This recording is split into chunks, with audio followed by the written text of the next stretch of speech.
Hello and welcome to the Talk Football podcast. This is episode 11, and today we are going to be doing our all-time Premier League 11s. Now, when we go through these, I know that most people that do watch this are going to be screaming at us and saying, "Oh, he should have been in there," or "There's players in there," or "Why you picked him." We'll have that conversation in the comments. So you can yes, and I am picking mine. I'm picking mine based on what I watched when I was a kid.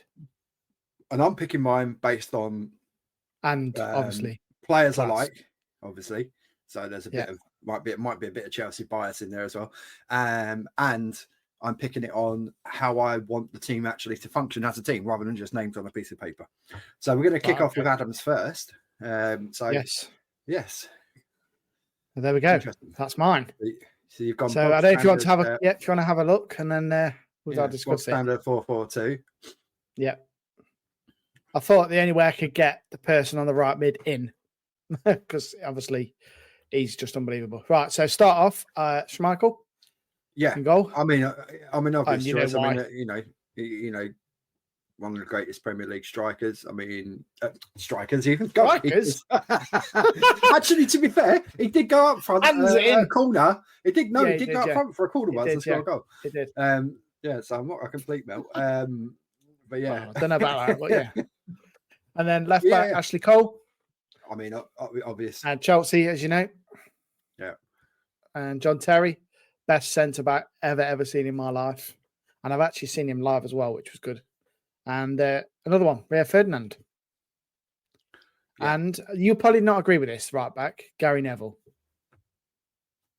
And I went for him because he's one of the best right backs I've seen, obviously in the Premier League. Yeah, and obviously he gets a bit of a link up with your right midfielder.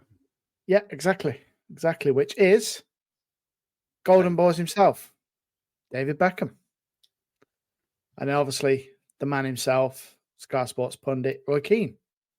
Yeah, it's a very heavy Manchester United, which to be fair, is, you know, because if you're talking about like class of '92, you know, arguably one of the greatest midfield forwards of all time, which was Giggs, Scholes, Keane, and Beckham. You know what a midfield that is. I mean, that could have easily have been the four you went with, but you know, you went with Vieira, and I can understand why. Well, I looked at Keane, I thought he was a beast, and I was going to put KDB in there, Kevin De Bruyne. Yeah. What about Stevie G? Or Stevie G, yeah. There was loads I could have put in. I mean, that's the problem. This is hard. It is hard based on what I've seen on live. As you've enjoyed watching him as a child. I had sounds a bit wrong, but I I had the video which was not, I can't remember the date of it now, but it had like Lee Sharp was playing for Man United. Yeah. And it was when Derby were in the Prem. I think it was like when the One Chop. Was that when One Chop scored the goal in his debut? Yeah. And I had a video, and that was on there, and it was. So that probably would have been. Might have been 93, 94, around that sort of time. I think Lee Sharp was still just about there. Yeah, it was Man United's actual like VHS. Yeah. Maybe Andy would be able to correct us on those dates if we got them wrong. But and then another one, look, Patrick Vieira, fantastic midfielder. I mean, unbelievable. I mean, they probably had the best on-field rivalry as well between the two of them, because you know, I mean, those games at that time between Manchester United and Arsenal were phenomenal. And if it was an unbeatable team. If it wasn't a Prem and it was an all-time, that would have been Zidane. Well, I mean, that may be something we can do, like an international one, like an international all-time 11, which would be. I mean, that's hard. I mean, obviously, we'll just base it around players that we would have seen play. Yeah, it's like this. I'm basing in what I've seen and what I like as a player, and playing FIFA as well. They're all in FIFA. Yeah, and I'm basing and I'm basing it on that as well. Obviously, Giggs isn't in there. Giggs left mid. I mean, how many Premier Leagues did Giggs win? I think it was like. It was a lot. 12 or 13. It was because he started off young, didn't he? broke in young. Yeah, I mean, he was only a kid. I mean, obviously, you had the goal against Arsenal in the FA Cup semi-final, that amazing goal. But for whatever reason, he doesn't make a lot of people's. When you do these kind of things, you talk about this sort of stuff with people. He doesn't seem to make many people's teams. No, he doesn't. I don't know why that is, but I don't know. See, most people probably go for Hazard there. Well, I mean, you'll see when mine I thought a little bit out the box when to fit players in. I've gone a little bit out of the box in my thinking to get players in, and Hazard would be in my honourable mentions, but he didn't make my team as much. The only reason I thought Hazard was phenomenal, but I've gone for a player that had a bit more sort of longevity, was around for a fair few more years, etc. Yeah, and then you fancy there was a lot of them. There was like Robinho and all that, but I didn't really. With what's going on with him, I thought, no. Well, it's not even that, but I mean, there was only really around for a couple of seasons, weren't they? Yeah, so Giggs was around for.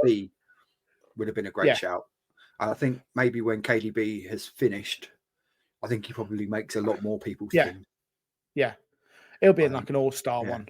But like that with Giggs. For Giggs, really, I went for Giggs because he started off young, broke through the Man United team as a youngster, and went on for a long time. Like you say, got a lot of titles with United, and I think he deserves to be in the team.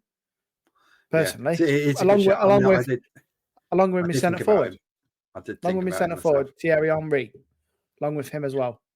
Yeah. A lot of titles with Arsenal. Did you consider Rooney? I did, yeah. But then I thought no. Because he was going to be with where Shearer is. I've chose Shearer for the next centre forward. Rooney was going to be there. Yeah. And I thought, I can't leave the legend out, can I? Well, we've got some names we'll talk about with my one and all, because there's a few other Rooney names. would be my bench. Yeah. Rooney would be my subs. If I was to choose your honourable mentions. Yeah, he would be in there, along with KDB. As and obviously, I mean, Alan Shearer's an easy pick, really. He's Premier League all-time goal scorer. God, yeah. I mean, that could get broken if Haaland sticks around long enough at City, essentially. And the thing is, people think of him as Newcastle.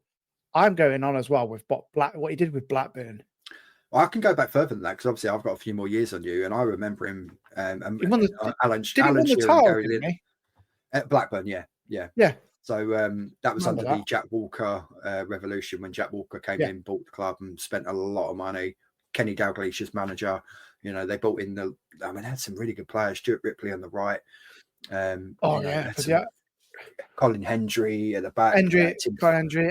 Flowers in goal. Flowers was in goal. Mike Newell would have still been around. I can't remember if I might be roughly on it. I think Chris Sutton, when they bought him from, I think it was Norwich. They bought him from Norwich when he partnered Shearer up front. I think he was in the title-winning team as well. But obviously, definitely Shearer. Was it Savage as well? Was he in the team with him? No. That was after, wasn't it? That might have been later, but yeah, not in the title-winning team. They had Tim Sherwood in midfield. That's it, Sherwood. Yeah, he was a good player. Jason's. I can't remember his name. Wilcox. Now, Jason Wilcox. I think he would have been in there as well. So, I should know because most of these were all in that video I was on about, that VHS. Yeah, around that sort of time. We're on that. Yeah, and when you think about it, there's only. At that time when United were dominating and stuff like that, it was amazing that the fact that Blackburn were able to do it. So people aren't going to think that. People are going to think that, right, I could have chose Ronaldo. He could chose Ronaldo. I mean, Harry Kane might have been in with a shout as well. Yeah. So, but again, I could have chose that many people, and that was what I chose. This is the thing. It's like we were saying on text messages. You could have picked 22 easily, and if not, and probably a lot more. It is difficult. Well, I texted you today, didn't I? I said I didn't watch choose. This is what I chose on my own merits of what I've seen. I changed my mind on 3 or 4 players a few times when I thought about, but then I thought.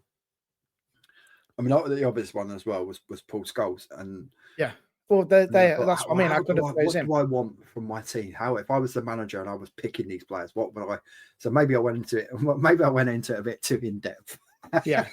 Well, same with me, really. With Giggs and Beckham, amazing players, but I went on basically what I would do if I was a manager. Yeah. I'd love them obviously, down that wing, if you can imagine them, them two crossing in for Shearer, you got like Henry dropping off into space. Shearer with his headers. Don't know why I'm doing it. And the volley, yeah. And I went for Schmeichel. It was Schmeichel. There was Schmeichel and the Shearer. I was contemplating Rooney for Shearer, and then Schmeichel was going to be either Petr Cech or Van der Sar. And I just couldn't choose. And I thought, well, it's got to be Schmeichel. Yeah, another one. I mean, Dave Seaman towards the latter end of his career. Yeah, and Seaman again, yeah. There's the unbeatable keeper. David James and all that as well. People forget about him. I mean, I don't think people you can't really argue with Schmeichel, to be fair. It's like this Crouchy. Could have had Crouchy. I loved Crouchy. I love but Crouchy. But he's not an all-time player for me, then. No, I don't think. Not an all-time Prem. So. Although I do love Crouchy as well. So yeah, there we go. So that's your team. Yes. I suppose we're going to move on to mine. Yeah, let's get yours up then. Oh, interesting. See, very similar. It's not, obviously the back for me. That back four. I know people could there's two there, three there, probably four there. I would have chosen, but I went on basically my own merits, not so the formation. I'll get my honourable mentions that I written up on my phone as well. So in terms of at the back, I mean, you could have gone with someone like a Vidic, potentially maybe even like Tony Adams or something. If you go back a bit further, very early on in the Premier League. He would have been about, but I went with how I want the team to function. So I'm thinking about partnerships on the pitch. So Cole and Terry, natural partnership. There was even instead of Neville, I could have had Dennis Irwin or someone like that. Well, Dennis Irwin played left back. He was I think he played both though, didn't he? No, predominantly left back. Very rarely did he ever play off the right. Why am I thinking he played right back? Maybe for Ireland, he might have played right back, but for Man United, he was solid in there at left back. Because at the time when you had him there at left back, you would have had Paul Parker initially playing at right back for Man United, and then then he got obviously succeeded by Neville later on down the line. See, I could like my team. I could have had up front more knowledge, mate. I mean, you got to remember, I've got 10 years on you. It's like there's another striker I could have had, Tony Yeboah. He was amazing. Again, he's great, but probably not around long enough. Only known for one goal, really, that hit the bar. As Yeboah used to call it. So of course, I've gone with a bit of my Chelsea bias in terms of the goalkeeper. Of course, I just think with what Petr Cech did, although not winning many titles at Arsenal, because obviously it was later on in his career, to be around in the Premier League that long at top level, for me, under Jose in particular, I think, call it tainted eyes or whatever. For me, I just think with at a time now, like a Petr Cech in his prime at Chelsea, and I'm talking like 2003, 2004 under Jose, that era, he would have fitted into any Premier League team in his prime now with the way managers want to play in terms of playing out from the back, because he was very good with that left foot. Very, very good. Yeah, and his distribution was amazing. Yeah. So fantastic distribution. So yeah, for me, Petr Cech. I mean, Ferdinand, I say I could have gone with Vidic, could have gone a bit old school with like a Tony Adams or something like that. But I've gone with Ferdinand because I like a ball playing centre half, both JT and Rio, right foot, left foot, pinging the ball all over the place. Rio obviously had a bit more speed than JT. JT was like the complete centre back. The way he read the game was incredible. He knew he wasn't, particularly rapid. And the partnership JT had at Chelsea with Ricardo Carvalho was a phenomenal partnership. Yeah, and you've got to think England is both for England as well. Yeah, that as an England, how we weren't. I mean, if you look at just in terms of Gerrard, Lampard, Cole, Terry, Ferdinand, Neville. How we didn't win a major tournament with that. And with David Seaman in goal as well. That's crazy. Yeah. And then obviously Joe Hart, David James, we didn't have bad goalkeepers. And for me, a complete failure to the fact that I know I haven't put him in my team, but in terms of talking with my England hat on, why did we not go 4-3-3 and have Gerrard? Everyone said, oh, he can't play Gerrard and Lampard together and Scholes. Gerrard more often than not under Ericsson would get shoved off to play off on the left of the midfield, or one of them would get dropped. But midfield three of Gerrard, Lampard, and Paul Scholes pulling the strings, for me, that has everything in terms of I'm talking internationally. But obviously, I've not picked Scholes. And do you know what? It was so close between Rooney and Scholes in that number 10 position behind my striker. But I went with, obviously, Lampard and Gerrard. I think Gerrard is the ultimate box-to-box midfielder. His drive, his passion, his vision on the ball as well. I think in his prime years at Liverpool, I don't think there was a more complete midfielder. Could do a bit of everything at a world-class level. Frank, probably the ultimate number 8 in terms of a player who could arrive making late runs into the box. I mean, he's Chelsea's leading all-time goal scorer. That's no mean feat coming from a midfielder. We're not talking about striker. And you know what? He'd probably still do a job now, personally. You never know. Well, always doing with Coventry says it all. I just think with what Frank gives you, and I think he was very underappreciated as a footballer in terms of his passing ability as well. And obviously I got to see that week in, week out with Chelsea. So, for me, Lamps is in there. Now, this is where it's going to cause a little bit of controversy, the way I've set out and I'm going to call it a front four. I was just thinking that. Because I've got Rooney in the pocket in the 10. And I know he weren't around for a lot of years, but I just think when Ronaldo came in so I don't know if you're aware of the story about how they signed Ronaldo. So Man United went off on a pre-season tour. They played out and they played Sporting, and a 17-year-old kid called Ronaldo absolutely ran them ragged.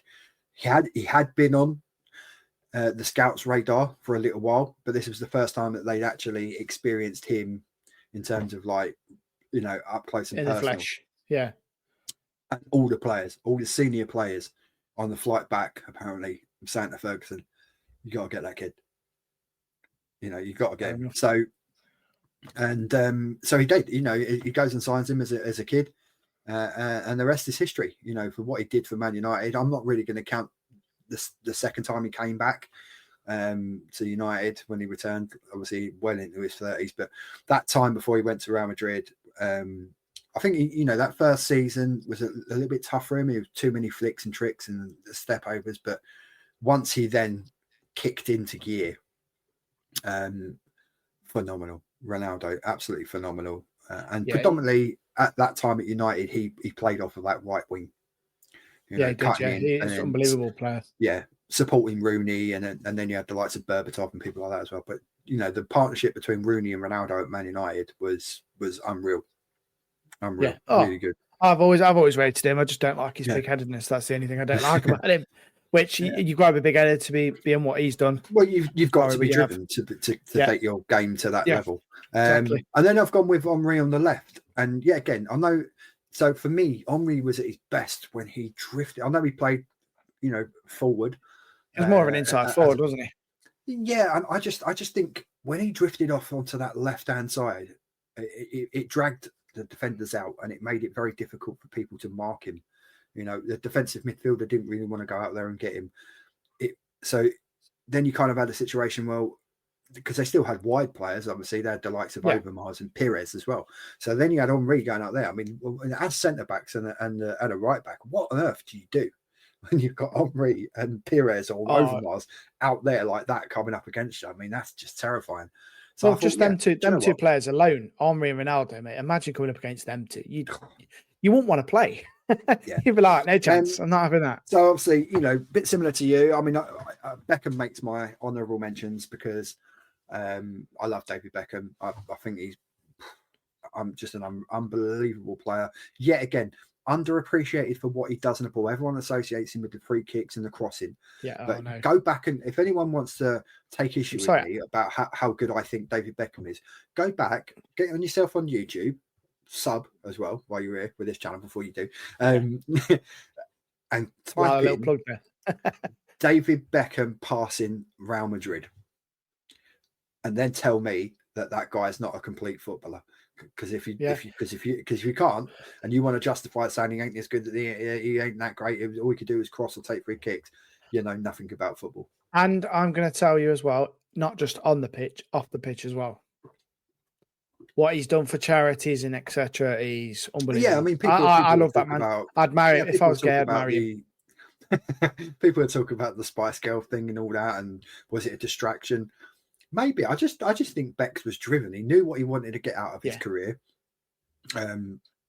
Alex Ferguson at the time didn't particularly like what he was wanting to get out of his career in terms of the image, but he was also thinking about his life after football as well, and how he takes that forward. But whatever money he makes, it's got to last him and his family for the rest of their lives. So he wanted to maximise that, and Ferguson wanted him to concentrate on the football.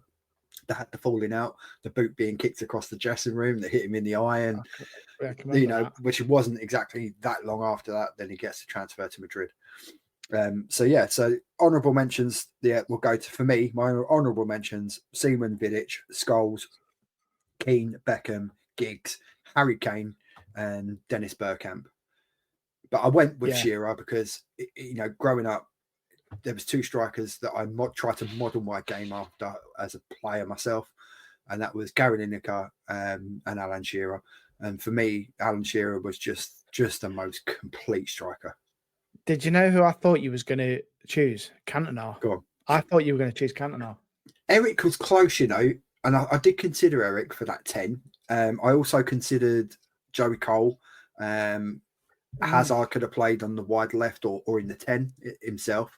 And yet, like we were saying, there's just so many players that could have gone in there. But I've gone with what I think, how I'd want my team to play as a manager. And I think that as a team and as a system, I think that works. And do you know who was going to make my play probably not going to probably associate with? Kanchelskis. Yeah, Andrei Kanchelskis. He was on the bench. Yeah, I mean, if you look at like pre-Class 92 at Man United, you had the likes of Paul Ince in midfield, Andrei Kanchelskis, Brian McClare, people like that. A little bit before that, you would have had Hughesy as well. And then everyone thought Alex Ferguson was mental, like selling off and getting rid of these players to bring in, all these kids. He was clever. He was clever, but I think fortunate, because it's not often that you get literally 2/3 of a team come through the roof, the youth ranks, that are going to be good enough to go into a first 11. A lot of one player in particular, doesn't really get probably as much credit in terms of that era as he should, which is Nicky Butt. I thought Nicky Butt was a really good midfielder as well. Yeah, Phil Neville, and all, could play either fullback roles, could play in midfield, but probably not as complete a players as obviously the likes of the Nevilles, Giggs, and all that at the time. So, yeah. So that's my team. There you go, sorted. There we go. So we will do some more of these all-time 11. So I think a good one to do would be an England one. Yeah, international. And then definitely. certainly I would think an international mix as well, where we can go proper fantasy and But I still think we keep it to players from our era that we think about, if you know what I mean. So, well, we say a bracket, say like 1990s to like 2000 or something like that. Yeah, I mean, I think so. If we could probably do it by decades, I would have thought. So we can, I mean, obviously, I was born in '78. My first vivid memories of international football as a kid would have been the '86 World Cup. Obviously, Gary Lineker taking the Golden Boot. You had the whole Maradona versus England. I mean, Maradona at that time. I mean, obviously now we know that he was off his nut. But yes, I did see. I'm born '86, wasn't I? So mate, honestly, if you get a chance, like you probably have seen it on YouTube. But the Maradona's second goal against England. So obviously we all know about the hand of God when he punched the ball over Shilton's head. But if you get a chance. And ironically, because I was talking about Paul Parker, it was Paul Parker actually went out to close down the free kick shot. So the ball was passed off short, and Paul Parker rushed out from the wall to try and block the shot. The ball hits Paul Parker, loops up in the air, and then as it's dropping, that's when Maradona jumps and shoots him. I've seen seen that But one. it's Paul Parker that actually rushes the wall. I'm sure it's. Yeah, I think it's Paul Parker rushes the wall, and then I think Steve Hodge then tries to clear it, and then, which is an ironic name. I think sure Steve Hodge tries to clear it, and that's when the ball loops up. But yeah, was it Hodges though, or was it Steve Hodges or Hodge? Steve Hodge. I used to try and claim that he was like my dad's cousin or something like that, but yeah, no relation. But it was quite cool at school to say, "Oh yeah, that's my dad's cousin. Look at him playing in the World Cup." Oh dear. No relation that I know of. I mean, he could be. I mean, our family does spread far and wide, but yeah, you never know. But yeah, so yeah, we got that. I mean, obviously you got so you could have like the 80s, out, and then probably our peak time would be internationally for us would be. I would say 90 to 2000 would be a real peak. Obviously, Italian 90 for me, Gaza crying, Gary Lineker's equaliser against Germany in the semi-final, takes it off his left thigh, buries it in the bottom corner. Great finish, Gary. I got to meet Gary around a bit before that. So my dad was doing, because my dad worked in the film industry, so he was doing a comic relief thing with Lenny Henry for Red Nose Day. And they had Gary there doing a comedy sketch with Lenny Henry. And so my dad took me down to the set on one of the days and said, "Oh yeah, I'll bring you down to work and you can meet Gary." I'm like, "Oh shit, I'm going to meet Gary Lineker. I'm going to meet you." And I'm a kid. I'm tiny. Like, and all I remember is my dad like tapping on his, it was like a Winnebago, like an RV. That's like, obviously that's what all the stars had, their own RV. So dad taps on there. And all I remember when the door opened was just these huge thighs right in front of me, and he was wearing his Spurs kit at the time. He's wearing the Spurs kit for the actual sketch he was doing. And I just remember just like, and I was shaking. I am meeting my all-time footballing hero at the time, and I couldn't speak. I was just dumbstruck. But he was so nice. And then the ironic thing is as some people might know, nothing's changed. Then you can't speak now. No, I keep losing teeth. But obviously, being a London bus driver on the route that I came off of, the 485, Gary Lineker lives in Barnes. So I was in Barnes on the bus, and I see Gary coming out of his house. So I stopped and just had a quick chat with him out the window. I said, "I met you when I was like so high." On a comic release shoot you did with Lenny Henry, and he's like, "Oh yeah, I remember that." And he actually remembered my dad, so he remembered my dad's name and that. And he said, "Oh, you was Pete's little boy." I was like, "Yeah." I said, "He goes, bloody hell." And he's like, but yeah, again, what a man, what a great person. I've met him a couple of times, and in and around Barnes, we used to go on days out, and never fails to stop and have a chat. A lot of these sort of stars and that would brush you off and blah blah blah. But yeah, great man. But yeah, so we'll definitely look at that. More all-time 11s to come. And also, while we're finishing up, we'll get rid of that. And yes, don't forget, guys, please go over to the channel on YouTube. Yes, head over to the channel and look. There's a lot of vlogs on there, load of pods, load of video pods. Yeah, so we've obviously had 2 new vlogs go up over the course of the last 7 days. Yeah, and we've had another sub as well. Thank you. Yeah, one which was really, really a really good one, because Adam went to watch the League Cup final, the Women's League Cup final between Chelsea and Manchester City, but that was held at Pride Park. So he got to go and watch that, and it was literally like near the halfway line, right in front of the presentation and all that. Difficult to get a lot of obviously match clips, because he's sitting so low, it's difficult to get a lot of clips out of it. But yeah, there we go. That's the seat. That was the seat. So what a great view that was. Shame about the Pride Park pitch. We've spoken about that before. I don't know what's going on with that, but yeah, I couldn't believe that. It was terrible. But like I said, there is other parts of yours as well. And then I went off a few days before that, and I filmed a matchday vlog at Farnborough. And I'll tell you what, for a National League South stadium, that stand you can see on the thumb there behind where I'm standing, that stand is absolutely huge, and I was actually sitting up in the top left corner of the stand up there in that top left corner. So I filmed obviously a little bit around the stadium and that, but for a stadium at that level and to have a nice stand that big, I was really impressed. It was a good game. They lost, obviously. I seem to be a bit of a hoodoo for the home teams on these vlogs because at the last 5 now that I've been to, the home teams have lost. So I'm not telling them that when I contact them, telling them I'm going to watch the game and film the vlog because they'll probably ban me from the stadium. But but yeah, go and check out the vlogs, and again, thank you to everyone that's supporting us on the show and the vlogs and the socials. Yeah, it's much appreciated. And I am going to another match day on Saturday. I get Mickleover again against Whitby Town, so I will be doing that one. It'll be going up on Monday at 7 p.m. So keep an eye out for that. I know I have to keep going to Mickleover. It's the only local club to me. All the rest are all pub teams, and I'm not going to them because they're just on the most muddiest parks going. So if you're enjoying the Mickleover ones, please comment and let me know what you think of them. I would like to know. I've got a mate who plays. He's been bugging me for a while to come down and lace up the old boots and play for his vets team. So I might go down on Saturday coming up,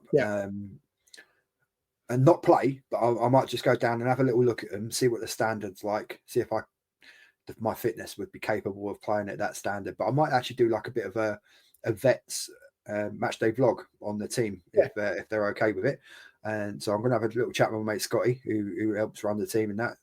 And I might see if I can get down and film that and do another. Like I say, we did one with Hersham Royals before against Mondial, and I really enjoyed that.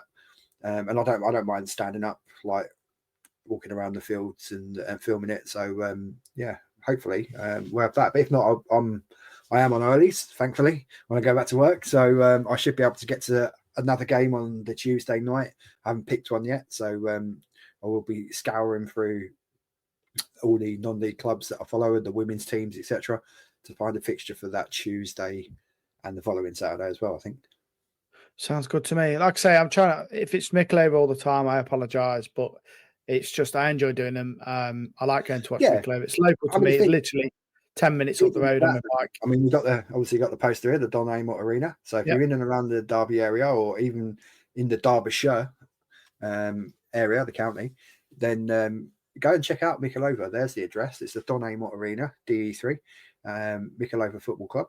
And if you want to go and support, if you can't, a lot of the reason why I started doing these non-league vlogs is that because it's so expensive to go to watch Premier League football, and time-wise as well, it's difficult. Obviously, if you work shifts, to be able to plan and to be able to go to matches. So non-league football is just very accessible. I think it's really good value. Most of the games are anywhere between £7 to £12 for adults, concessions anywhere £6 to £9, etc. A lot of the places even have kids going for free. So I'm looking at the game between it's Brentford women. I can't remember when the fixture is. It's close to Mother's Day because we're thinking of doing it for like a Mother's Day thing as well.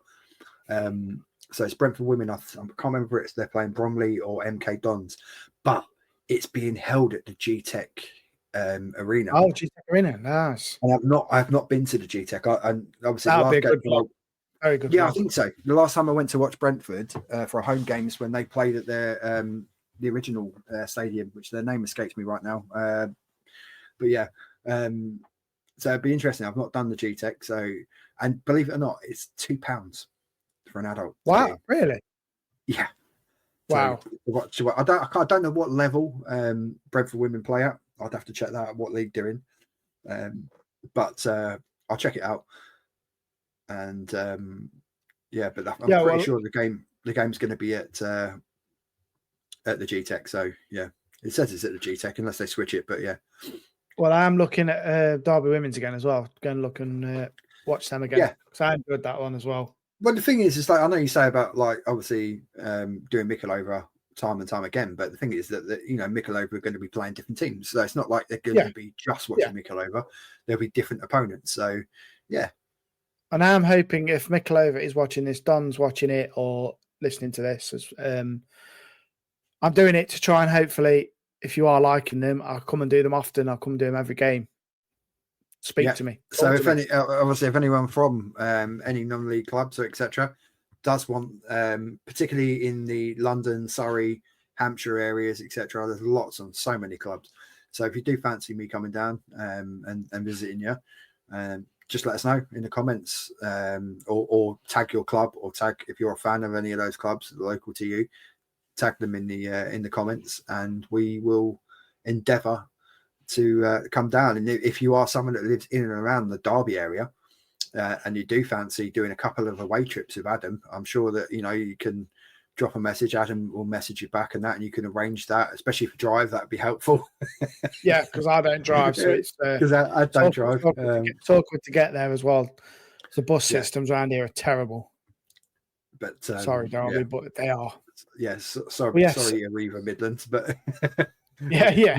It's not even Arriva. There's like loads of there's like 3 different companies, and they're just all crap. But that Brentford you're on about, they're in the regional divisions, Division 1 North. Oh, there we go. And they are Brentford are second, 1 point behind Bromley in first. And so is that next fixture? Good game. Is that the next fixture? It is the Bromley one then. It's on around about the 30th or something like that. Fixtures. So I'm just looking online, guys. Sorry. 3 p.m. 23rd. So this Sunday. So this coming. Is it Sunday? Yeah, this coming Sunday, 23rd. Okay. Yeah, and I'm pretty sure it's only a couple of quid to get in. So yeah. Yeah, because then they're playing a Hack, and on Mother's Day, 30th, they're playing Hackney women.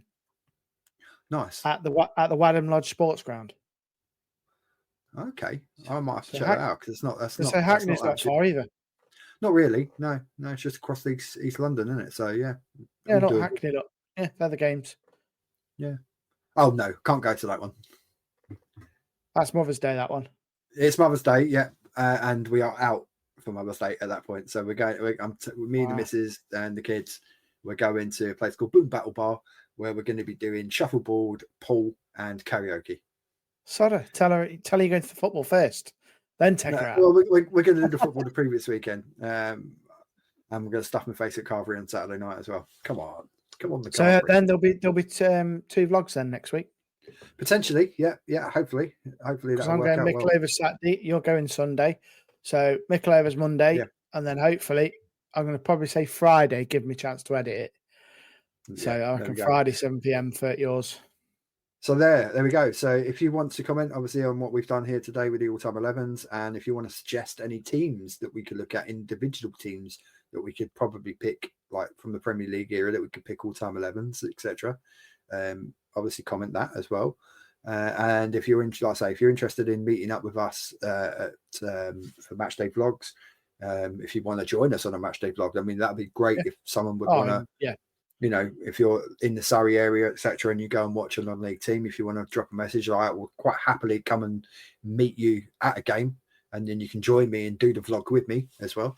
We're all about the participation. So also all-time teams, etc. If you want to send them in, email them in, or drop us a message on social media, and we'll get in contact with social media. You can on TikTok, etc. You can we'll put a little short out on YouTube, Insta, etc. from this, and then you could even duet on TikTok. You could duet and show us your teams, your all-time teams, etc. So there's millions of ways that you can connect with us, but the most important way you can connect is obviously one, checking out the social links at the link tree /TalkFootballCast. But more importantly, if you're here, please don't forget to hit the subscribe button and the little bell so you can get notified when the content comes out, which predominantly we're trying to get that out, at least some content out every Monday at 7 p.m. So always look out for the channel for that. There we go. So that is episode 11. Over and out. Done. Over and out. Yeah. Thank you, and see you on the next episode and on the next vlogs. See you next one, guys. The Fan's Voice. That's it. Talk Football Podcast. The Fan's Voice. Fan's Voice. Yes, that's the one. Bye. There we go. Goodbye.